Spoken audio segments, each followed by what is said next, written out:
Let me describe a moment that happens at American airports thousands of times a day, and see if any of it sounds familiar. You're at the checkpoint, feeling reasonably prepared. You packed the night before, you've flown plenty of times, and you assume the same things you've always packed will go through the way they always have. And then the officer pulls your bag off the belt, looks at the screen and says, "Ma'am, do you have a battery pack in here?" Or, "Sir, is there a charger somewhere in this bag?" And your stomach drops a little, because you're not even sure. You packed in a hurry. You don't know exactly where it is or whether it's a problem, or why it would be. And now you're standing there, unzipping your bag, hunting for something you didn't know mattered. That uneasy, caught flat-footed feeling is the entire reason for this video. Because here's what almost no traveler realizes. The airport security you remember, a person squinting at a fuzzy outline on a screen, is gone. What's replaced it in 2026 is something far more precise. Your bag is now analyzed by advanced CT scanners that build a full three-dimensional map of everything inside, the exact density, the materials, the way things are layered. The machine doesn't second guess, and it doesn't wait for a human. It flags the bag, the belt diverts it automatically, and before you've taken 10 steps, your luggage is already set aside for a closer look. Welcome to the Terminal Traveler, where we give Americans over 60 the honest, plain English travel information that nobody else bothers to explain. And here's the part that surprises everyone. The electronics getting flagged, pulled, and sometimes confiscated outright this year are not illegal, not rare, not suspicious. They are completely ordinary things you've packed 100 times without a second thought. Until the one day you don't make it through. Today I'm walking you through 15 of them, in the order most likely to trip you up.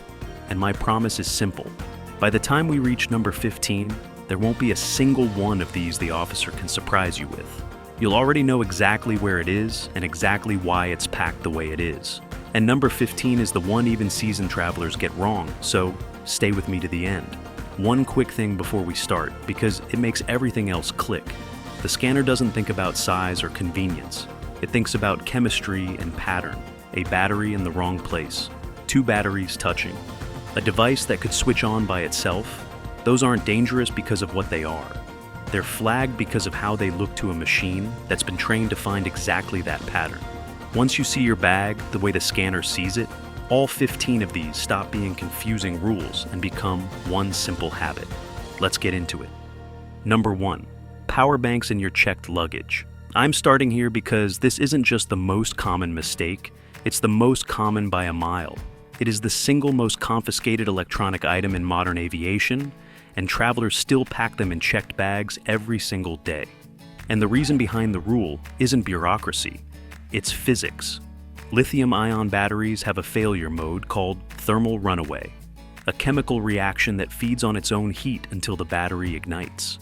In the cabin, where a crew member can act in seconds, it's dangerous but manageable. Sealed in a cargo hold at altitude, with no one able to reach it, it becomes something else entirely. So, the rule is absolute. If it charges your devices without being plugged into a wall, it has a lithium battery inside, and it must travel in your carry-on. Not usually, not depending on the size, every single time. The current limit is 100 watt-hours, which covers virtually every normal power bank you'd own. And almost all of them print that number right on the case. And here's the part that catches people. The system does not give small items a pass. A tiny power bank is judged on its chemistry, not its size. So move every charger out of your checked bag and into the cabin with you, and you've already avoided the number one reason electronics get seized this year. Number 2. Butane-powered hair styling tools. This next one feels almost designed to trick a traveler. Cordless curling irons and straighteners that run on small butane cartridges instead of a cord. They're marketed as travel-friendly, portable, perfect for the road. But what you are actually packing is a pressurized container of flammable gas. And in a cargo hold, that's treated exactly like any other compressed gas canister. Because if it's punctured or exposed to pressure changes, it can release flammable gas into a sealed space. Airlines do not allow that under any circumstances. Here's how to handle it.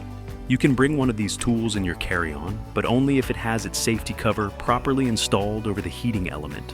And the spare butane cartridges? Those aren't allowed anywhere, not in checked, not in carry-on, nowhere on the aircraft at all. So if you use one of these, travel with the one cover-protected tool and plan to buy what you need at your destination. The good news, your ordinary plug-in iron from home is fine in either bag. It's only the gas-powered ones that cause the trouble. Number 3, battery-heated clothing. Now we get more subtle, and this is where well-meaning travelers slip up without ever realizing it. Heated vests and jackets, the battery-powered kind so many of us love for cold weather. On the surface, it's just clothing. It feels harmless, so people fold it up, lay it in the suitcase, and check the bag. And at first glance on the scanner, it looks normal, until the system detects a lithium battery embedded inside soft fabric. That specific combination, a battery hidden in clothing, stands out immediately. The bag gets flagged and pulled, not because the vest is dangerous, but because the battery is somewhere the machine doesn't expect it. The fix is simple, but you have to actually do it. The clothing itself can go anywhere you like, checked, or carry on. The battery cannot. You physically remove the battery pack and carry it with you in the cabin, every single time. 2 seconds of preparation at home, and a bag that would have been pulled sails right through. Number 4, electric hand warmers. This one's small enough that you'd never think twice about it, which is exactly the problem. Those rechargeable hand warmers that feel like such a comfort on a cold travel day are, internally, compact lithium battery devices. On the scanner, they show up as dense little battery packs, and packed carelessly in a checked bag, they get flagged right alongside everything else with a battery in the wrong place. The fix is the same pattern you're already starting to see. If it's rechargeable, it rides in your carry-on, and ideally somewhere the officer can see it clearly, rather than buried in a dense pile. I'm spending a moment on something this small on purpose, because it shows you how the system really works. It isn't hunting for dangerous people. It's reacting to batteries in unexpected places, and a hand warmer counts just as much as anything larger. Number 5, smart luggage with a built-in battery. Here's where convenience and the rules collide in a genuinely frustrating way. If your suitcase has a built-in battery for charging your phone, for tracking, for any of its digital features, that battery has to be removable instantly, not with a screwdriver, not after you figure out the latch. One hand under 10 seconds. If it doesn't come out that fast, the bag cannot be checked, period. And here's the scenario that ambushes people. You board, everything's fine, and then the overhead bins fill up, and the crew asks to gate check your carry-on. If that carry-on is a smart bag and the battery won't come out quickly, the bag doesn't fly. It stays behind, not delayed, not sent on the next flight, simply left at the gate. So before you travel with a smart bag, practice removing the battery at home until it's effortless. And keep that battery on your person whenever the bag leaves your hands.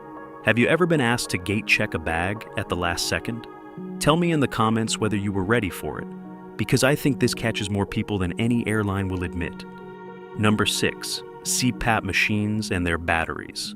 Now to medical equipment, and this matters to a great many of us over 60. Let me put your mind at ease first. The CPAP machine itself is not a problem. It's recognized as medical equipment, it's allowed, and it does not count toward your carry-on bag limit. But the battery that powers it is treated like any other lithium battery, and CPAP batteries are often larger than the standard limits, which is exactly where the complication comes in. So, 2 things. That battery belongs in your carry-on, never checked, and it needs to be protected from short-circuiting. A loose battery rattling around in a bag with your keys or loose coins can have its terminals bridged by the metal, and that short circuit is precisely the condition modern scanners are built to catch. Keep the battery in its own case or with the terminals covered, packed where you can reach it. Do that, and your essential medical equipment goes through cleanly instead of stopping the line. Number 7. Rechargeable hearing aid charging cases.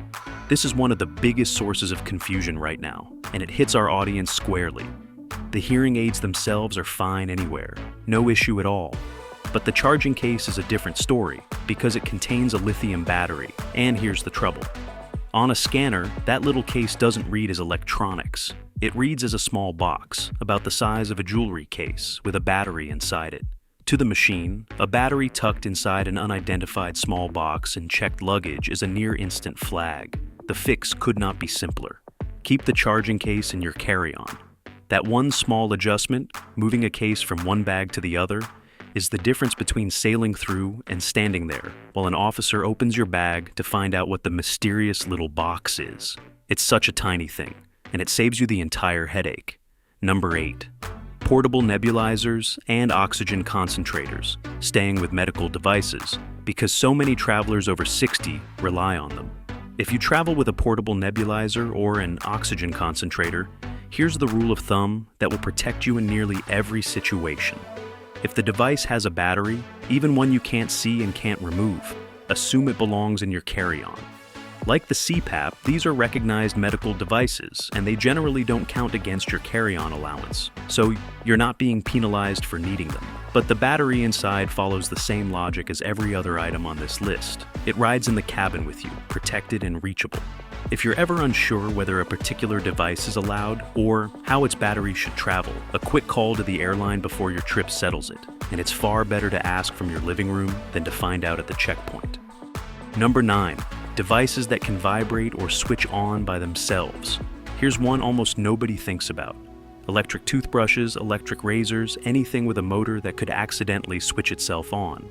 Picture it activating inside your checked suitcase, down in the cargo hold. Now your bag is buzzing away in a place no one can investigate, and the system does not shrug that off.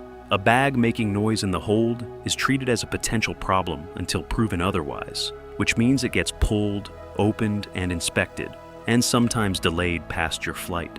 The fix is to make sure these can't switch on by accident. Many have a travel lock, a button you hold to disable them, so use it.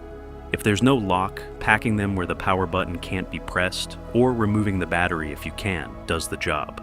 It feels almost silly to worry about a toothbrush, but to the scanner and the ground crew, an unexplained buzzing bag is a question that has to be answered, and you'd rather it never get asked. And before we move into the back half, I'm curious which of these first 9 surprised you the most. Drop the number in the comments. The ones the most of you flag are the ones I turn into full videos next, because this community decides what I cover. Number 10. Tablets and e-readers in checked bags. A lot of people assume that if they're not going to use their tablet or e-reader on the flight, it's fine to tuck it into the checked bag. It seems reasonable. But these devices carry surprisingly large lithium batteries, and those batteries are simply not built to handle the pressure changes and the rough impacts of the cargo hold. If one is crushed or damaged down there, it can fail instantly, and that's a risk no airline is willing to take. So, the rule is the same one running through this entire list. Anything with a real lithium battery, your tablet, your e-reader, your laptop, travels with you in the cabin. Not because you'll necessarily use it, but because that's the only place the battery is safe and the only place a problem could be caught early. Keep your devices in your carry-on, and you've removed yet another reason your bag might get stopped. Number 11. Old, worn-out power banks. We talked about power banks at the very top, but older ones deserve a moment of their own because they carry a hidden risk even when they seem perfectly fine. A power bank that still charges your phone normally can have quietly degraded on the inside, and that internal wear makes it more unstable under the pressure and temperature swings of flight. Newer models are built with safety systems that older ones simply never had. Here's the practical takeaway. If you've got a power bank that's several years old, that's swollen or puffy in any way, or that started getting hot when it charges, don't fly with it. Honestly, don't keep using it at all. Replace it with a current one, rated under 100 watt-hours, carry it in the cabin, and you get the convenience without the gamble. A reliable power bank is a few dollars. The delay and the confiscation of a bad one costs you far more. Number 12. Electric scooters and mobility devices. This one adds a real layer of complexity, and it matters enormously for travelers who depend on these devices. Electric scooters and many powered mobility devices run on large lithium batteries. And as a rule, those batteries must be removed and carried separately in the cabin. But because the batteries are often large, sometimes large enough to need special handling, this isn't something you can just show up and sort out at the counter. The single most important thing here is to coordinate with your airline before the day you travel. Call ahead, tell them the exact device and its battery rating, and let them walk you through their specific process. Medical mobility devices are often given more generous battery allowances than ordinary electronics, but only when it's arranged in advance. A phone call a few days early turns what could be a trip-ending problem at the gate into a non-event. Number 13. Too many battery devices grouped together. Here's a subtle one that surprises even careful packers. A gaming console, or any single device, isn't the problem on its own. But when you stuff a bag full of battery-powered things all together, a console, its controllers, a tablet, a couple of power banks, chargers, headphones, you create what the scanner sees as a dense cluster of lithium all in one place. That concentrated profile looks unusual to the system, and unusual is exactly what gets a bag pulled for a closer look. The fix is about arrangement, not sacrifice. You don't have to leave anything home. Just spread your battery-powered items out so they're not all stacked into one solid block. And where you can, keep them in a layer the scanner can read clearly rather than piled on top of each other. Giving the machine a clean, spread-out view of what you're carrying is often the whole difference between a smooth pass and an inspection. Number 14. Loose camera batteries. This is a small thing that causes a surprising amount of trouble, especially for the travelers among us who love photography. Spare camera batteries have to be individually protected. The danger is two loose batteries touching each other, or touching metal, and bridging their terminals, which creates exactly the short-circuit security systems are designed to prevent. The fix takes seconds. Keep each spare battery in its own little case, or in the plastic sleeve it came in, or simply put a strip of tape over the contacts. Then they all ride in your carry-on, never checked, like every other spare battery. A small pouch of properly separated batteries scans cleanly. A handful of loose ones clinking together is the kind of thing that stops the belt. It's a 30-second habit that spares you the whole conversation. Number 15. Believing off means off on your laptop. This is the one I've been building toward, because even seasoned travelers get it wrong, and it can cost you your laptop. If your laptop ever does have to be checked, and sometimes on a packed flight it does, sleep mode is not good enough. Sleep mode is not off. The machine is still partially awake and can rouse itself under certain conditions. And if your laptop wakes up sealed inside a suitcase with no airflow, it can overheat badly down in the cargo hold. So the rule is to shut it down completely. Not closed, not asleep, fully powered off, every time it has to be checked, though keeping it in your carry-on is always the better choice. And let me widen this out, because it's the real lesson of the whole video. Every single one of these 15 comes down to one quiet habit. Know where your batteries are, keep them in the cabin, make sure nothing can switch on or short out by accident, and give the scanner a clean view. That's it. That's the entire pattern. The travelers who glide through the airport aren't lucky, and they aren't experts. They've simply made that one habit automatic, so nothing in their bag is ever a surprise to the machine, which means nothing is ever a surprise to them. So let's run through it before your next flight. Are all your power banks and spare batteries in your carry-on not checked and under 100 watt-hours? Is the battery out of your heated vest? Does your smart bag's battery pop out in seconds? Are your CPAP, nebulizer, and hearing aid cases in the cabin with their batteries protected from shorting? Are your toothbrush and razor locked so they can't switch on? Are your tablet and laptop with you? And is that laptop fully powered off if it ever gets checked? Have you tossed any old or swollen power bank? Did you call the airline about your scooter? Are your battery devices spread out instead of piled together? And your camera batteries each protected? Get that picture right at your kitchen table and the checkpoint becomes routine. Flying in 2026 as an American over 60 is completely manageable.